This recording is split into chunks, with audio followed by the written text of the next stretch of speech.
আমার প্রাণপ্রিয় বোনদেরকে বলছি, কখনো টাকাওয়ালা সুন্দর স্মার্ট ছেলে দেখে বিয়ে করবেন না। বিয়ে তাকেই করুন যার চেহারা থেকে মনটা অনেক সুন্দর হয়। যদি আপনি একজন সুন্দর মনের মানুষকে বিয়ে করেন, তাহলে আপনি সারা জীবন সুখে থাকতে পারবেন, না হলে আপনার জীবনটাই শেষ। আর আমি প্রতিটি মা বাবাকেও বলবো, মেয়েকে টাকা দেখে নয়, মেয়েকে ভালো একটা ছেলে দেখে বিয়ে দিন। টাকা না থাকুক, সুন্দর একটা মন থাকলে আপনার মেয়ে সারা জীবন সুখে থাকবে। গরিব হোক কোনো সমস্যা নেই, মানুষটা যেন ভালো মনের হয়। আর মেয়েদেরও উচিত টাকাওয়ালার উপর পাগল না হওয়া, টাকাওয়ালাকে প্রাধান্য না দেওয়া। কিছু কথা বলতে বলতে আমি একটা মোরগ ফলার রেসিপি করে নিতেছি। আর যা যা উপকরণ দিয়ে আমি একটা সোনালী মুরগি ম্যারিনেট করেছি তা আপনারা দেখেছেন। এখন আমি পেঁয়াজগুলো বেরেস্তা করে নিব, রান্নাতে পরে এটা আমি ইউজ করব। আর এই মোরগ পোলাওটা আসলেই অনেক দিন ধরে বাচ্চারা খেতে চেয়েছে, তাই আমি ওদের জন্যই রান্নাটা করে নিচ্ছি। আর শুক্রবার আসলেই তো বাসায় কি রান্না হবে সবার একটা ইয়ে থাকে, যে আজকে কি ভালো মন্দ অবশ্যই রান্না করতে হবে, এরকম একটা সবার আগ্রহ থাকে যে আজকে ভালো মন্দ খাবে। তাই বাচ্চাদের আবদারে ঘরের সবার জন্যই আমি মোরগ পোলাওটা করে নিচ্ছি। পেঁয়াজ বেরেস্তাগুলো উঠে আবারও আমি এখানে কিছু পেঁয়াজ দিয়ে যা যা মশলা লাগে, প্রথমে আমি কি মশলা নিয়েছি সেটাও আমি আপনাদেরকে দেখিয়ে দিয়েছি। এখন ওইখান থেকে আমি কিছু মশলা দিয়ে দিলাম। পেঁয়াজটা যাতে বেশি লাল হয়ে না যায় তাই সামান্য একটু পানি দিয়ে দিছি।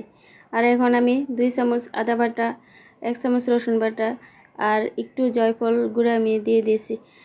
আর দিয়ে দিয়েছি 2 চামচের মতো বাদাম বাটা। এখানে আমি কাজু কাঠবাদামটা পেস্ট করে নিয়েছি। আর দিয়ে দিলাম একটু সামান্য জিরা গুঁড়া। এখন মশলাটা একটু ভালো করে কষিয়ে নেব, যাতে পুরো মশলাটার কাঁচা গন্ধটা চলে যায়। আবার একটু পানি দিয়ে দিয়েছি যাতে মশলাটা নিচ থেকে লেগে না যায়, কারণ মশলাটা যদি নিচ থেকে লেগে যায় তাহলে মশলার ফ্লেভারটা ভালো থাকে না। মশলাটা অনেকক্ষণ কষিয়ে নিয়েছি, প্রায় আমি 3-4 মিনিটের মতো মশলাটা কষিয়ে তারপরে ম্যারিনেট করা মুরগিগুলো দিয়ে দিলাম। একটা কথা বলতে চাই, মেয়ে হয়ে জন্মালে অনেক আরাম, অনেক শান্তি, এইসব যারা বলেন তাদের উদ্দেশ্য করে বলছি। আপনারা কি জানেন 95% মেয়েদের ছোটোবেলায় অনেকের অনাদরে, অনেক কষ্টের মাঝে তাদের বড় হয়ে উঠতে হয়, যা সেই অতীত তাকে প্রতি মুহূর্তে যন্ত্রণা দেয়। আর মজার ব্যাপার কি এগুলো জানেন? বেশিরভাগ তাদের আত্মীয় স্বজন দ্বারাই হেনস্থার শিকার বা দুঃখ কষ্টের শিকার হয়ে থাকে।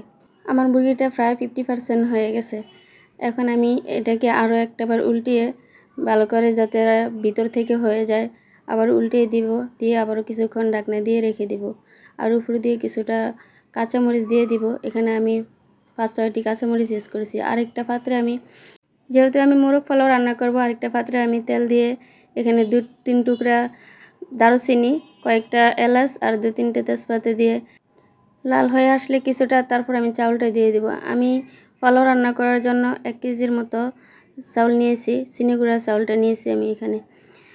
চাউলটা একটু ভালো করে ভেজে নিলে ভাতটা অনেক ঝরঝরে হবে। উপর থেকে আবার কিছুটা কিশমিশ দিয়ে দিলাম। আমি অনেকটাই ভেজেছি চাউলটাকে অনেকক্ষণ ধরে। এখন আমি পরিমাণ মতো পানি দিয়ে দিয়েছি। এখানে আমি মেজারমেন্ট কাপের 4 কাপ পানি দিয়েছি। এই পানিতেই আমার ভাতটা রান্না হয়ে যাবে। আর পরিমাণ মতো লবণ দিয়ে দিলাম। পরিমাণ মতো পানি দিয়ে তারপর আমি 2 চামচ বাদাম বাটা দিয়ে দিলাম। আবার বাদাম বাটাটা ইউজ করলে খাবারের টেস্টটা অনেক গুণ বেড়ে যায়।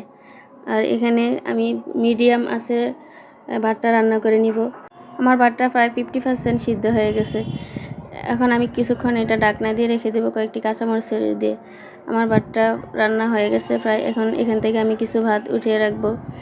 উঠিয়ে তারপর আমি মোরগটা, যেহেতু মোরগ পোলাও করব, ভাতের সাথে আমি 3টা লেয়ার করে নিব, তাই আমি এখানে অর্ধেকটা ভাত উঠিয়ে নিয়েছি। এখন আমি মুরগিগুলো দিয়ে দিব সাজিয়ে, প্রথমে কয়েক পিস দিয়ে তারপর উপর থেকে আবারও ভাতটা দিয়ে আমি আরেক লেয়ার করে নিব। আমি 3টা লেয়ার করে নিয়েছি। এখন উপর দিয়ে আবারও বাকি ভাতটা দিয়ে আমি এখানে ঝোলটাও পুরা নিচেই রাখবো। উপর থেকে আবারও ভাতটা দিয়ে উপরে একদম সুন্দর করে ভাতটাকে সেট করে তারপর আমি 2 চামচ ঘি দিয়ে দিলাম। ঘির ফ্লেভারটা দারুণ হয় ভাতের সাথে, গ্রানটা আমার কাছে খুবই ভালো লাগে ঘিয়ের। আর এখন আমি উপরে দিয়ে পেঁয়াজ বেরেস্তাগুলো দিয়ে দিলাম। আমার মোরগ পোলাও রেডি। ভিডিওটা কেমন লেগেছে আপনাদের কাছে? যদি ভালো লেগে থাকে তাহলে লাইক কমেন্ট শেয়ার করবেন, আর রেসিপিটা ভালো লাগলে বাসায় একবার ট্রাই করবেন। এখন তো খাওয়ার পালা, সবাই দুপুরে খাওয়ার অপেক্ষায় আছে। যদি ভিডিওটা একবারও ভালো লেগে থাকে তাহলে বাসায় ট্রাই করবেন, আর আমার জন্য সবাই দোয়া করবেন, আমি যেন আরও নতুন নতুন রেসিপি করতে পারি। আল্লাহ হাফেজ।